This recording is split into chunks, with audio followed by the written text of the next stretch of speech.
Online school has definitely given me a better sense of independence.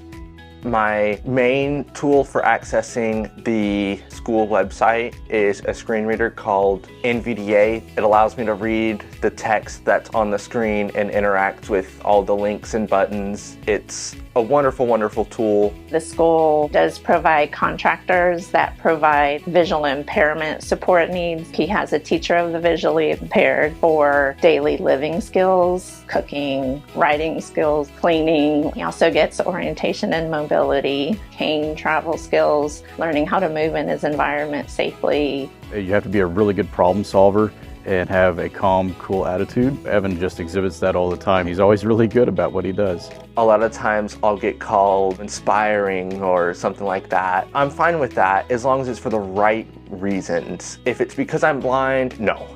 Being visually impaired is not a world-ending event. It's not an excuse to lay down and quit. We're just normal people, just without one of our senses.